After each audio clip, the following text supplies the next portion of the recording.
Dragon Quest IX was my introduction to the Dragon Quest franchise when I was just 7 years old, and remains a special and memorable entry in the series, and out of the 10 Dragon Quest games I've collected, this one is by far my favourite RPG of all time. I even cosplay the characters for fun. I'm a huge fan. Released in 2009 for the Nintendo DS, it follows the journey of a hero who begins as a Celestian, a race of angelic beings invisible to mortals.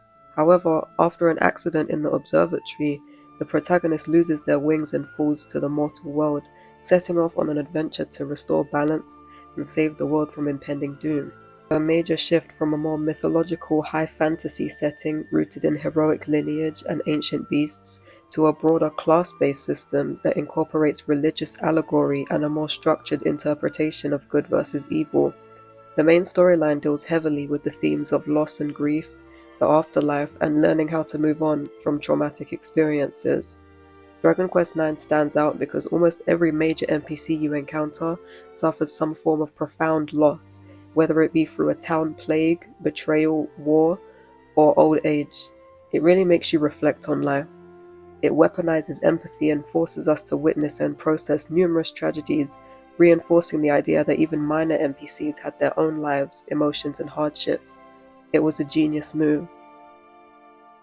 The NPCs asking you profound questions like would you be mortal and live a short life or be an invisible angel and live forever reflects a shift in storytelling from a mythology origin to matters of morality, adding layers of rebellion, divine judgment, and redemption.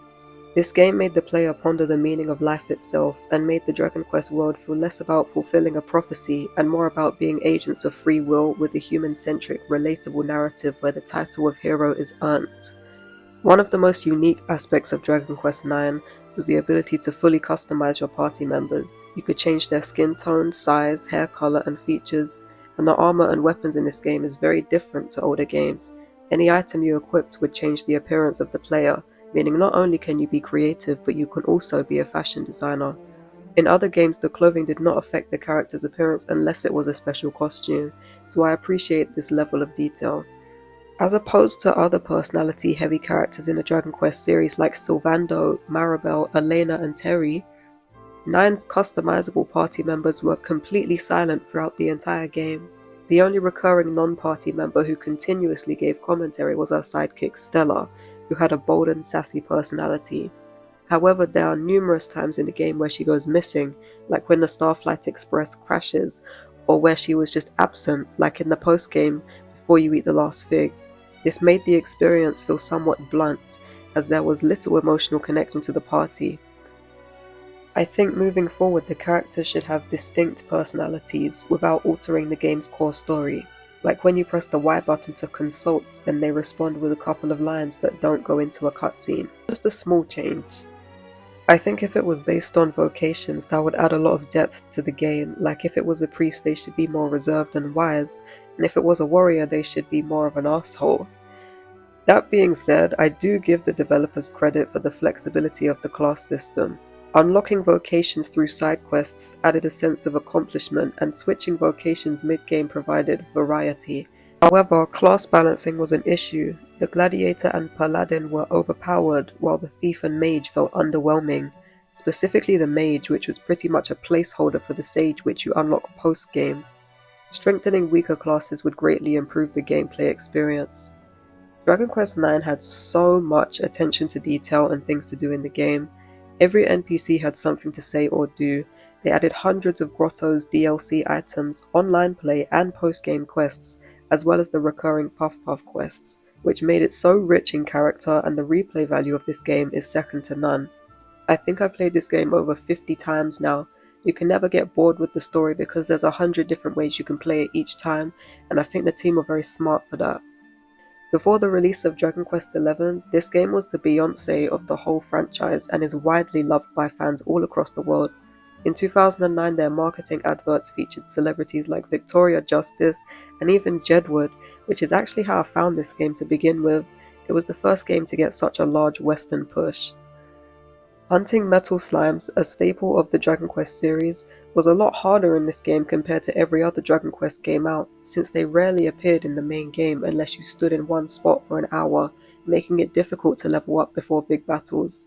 This for me felt both rewarding and frustrating, seeing as you can start a new fighting class from level 1 at any time. If Square Enix were to remake 9, they should introduce an option to speed up battles, similar to what we saw in Dragon Quest XI and 8. If Dragon Quest IX were remade for the Nintendo Switch or PlayStation, it would look phenomenal. Scenes like the observatory after the figs go missing, or the Starflight Express taking off would be breathtaking with modern graphics, as well as the boat Realm of the Almighty and when the protagonist gets locked up and loses their abilities. If the developers followed the same approach as Dragon Quest XI, this remake could be one of the most visually stunning entries in the series. Considering that Dragon Quest XII hasn't been mentioned in almost 4 years since they made their initial announcement, now would be a perfect time to revisit 9. We still don't know when we'll get the next main series game. Square Enix has kept the Dragon Quest fanbase engaged over the years with anime, remasters, spin-offs, features in big games, and even a Dragon Quest V movie. Meanwhile, 9 has been left in the dark. Where is the love for Dragon Quest IX? A remaster of this game would bring life back to the community. The original DS version had great online content like doing boss battles together, chatting and visiting each other's worlds, but much of it was lost when Nintendo shut down its online services. A remake should restore these features and even expand on them, as well as the DLC, which is also inaccessible now unless you have an emulator, I believe. Someone please tell me in the comments. Since the DS had dual screens, the map and menu were conveniently displayed separately. On a single-screen console, the map could be moved to the side to retain ease of use, similar to Dragon Quest Treasures.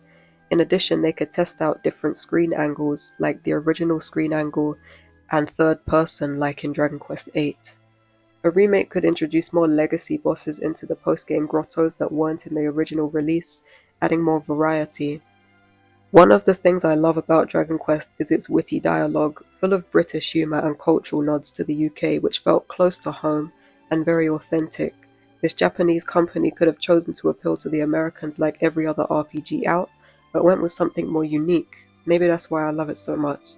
It was very clever and humorous, like the Thief's Den sign called Fico, which always gets a laugh out of me, and the geezer accent depicted through text on screen. Keeping this aspect intact would be essential.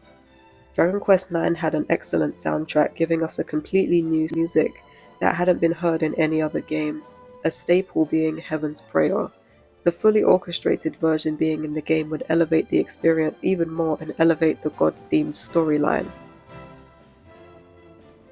It's time for Dragon Quest IX to get the attention it deserves. If you're listening, give us the remake.